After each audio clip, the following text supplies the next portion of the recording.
નમસ્કાર મિત્રો, એક નવો વિડીયોમાં આપનું સ્વાગત છે। આજે આપણે વાત કરશું કે રેગ્યુલર GSOSમાં ફોર્મ કઈ રીતના ભરવું। એટલે કે મિત્રો, આપણે ખાનગી ઉમેદવાર તરીકે ધોરણ 10માં કઈ રીતના ફોર્મ ભરી શકીએ તેના વિશેની આજે આપણે માહિતી મેળવીશું।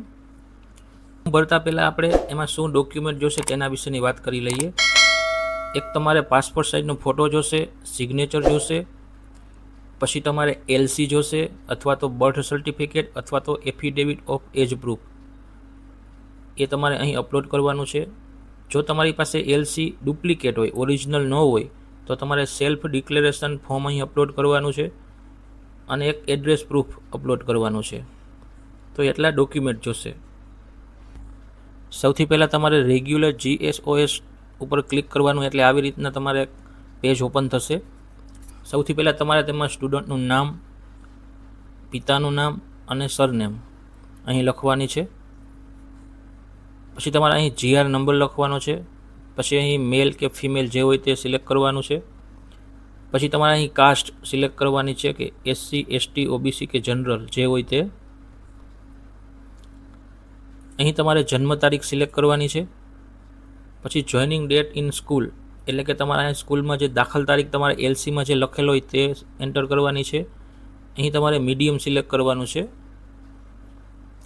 અહીં પ્રાઇમરી સ્કૂલ ટાઈપમાં district, city, private, central, other જે હોય તે સિલેક્ટ કરવાનું છે। પછી અહીંયા પ્રોફેશનલમાં તમારે અહીંથી સિલેક્ટ કરવાની છે। જો આમાં ન હોય તો અધર સિલેક્ટ કરીને તમે અહીં લખી શકો છો। પછી એન્યુઅલ ઇન્કમ સિલેક્ટ કરવાની છે। પછી અહીં તમારે આધાર કાર્ડના નંબર એન્ટર કરવાના છે અને આધાર ડાયસના નંબર 18 આંકડાના જે હોય તે અહીં તમારે એન્ટર કરવાના છે। ડોમિસાઇલમાં તમારે ગુજરાત સિલેક્ટ કરવાનું છે, જે હોય તે તમે સિલેક્ટ કરી શકો છો। BPLમાં યસ કે નો, પછી માઇનોરિટી કેન્ડિડેટમાં યસ કે નો, ચિલ્ડ ઓફ વિડોમાં યસ કે નો સિલેક્ટ કરવાનું છે। તમે અત્યારે જે ફોર્મ ભરી રહ્યા છો વિદ્યાર્થીનું, તે શું 7 પાસ છે?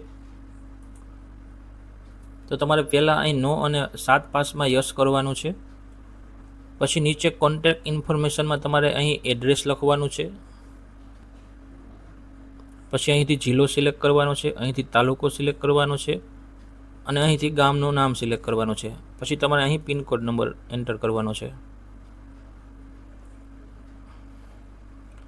હવે તમે જે ફોર્મ ભરી રહ્યા છો તેમાં તમારે લેંગ્વેજ સિલેક્ટ કરવાની થશે।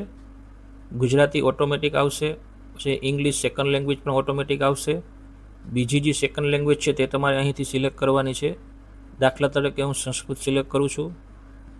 સોશિયલ સાયન્સ ઓટોમેટિક આવશે, સાયન્સ અને ટેકનોલોજી પણ ઓટોમેટિક આવશે અને મેથ્સ એટલે કે ગણિત તમારે અહીંથી સિલેક્ટ કરવાનું છે। બેઝિક મેથ્સમાં પરીક્ષા આપવાની છે કે સ્ટાન્ડર્ડ મેથ્સમાં। હું અત્યારે બેઝિક મેથ સિલેક્ટ કરું છું। પછી તમારે અહીં ઓપ્શનલ સબ્જેક્ટ સિલેક્ટ કરવાનો છે, જે તમે અહીંથી કરી શકો છો।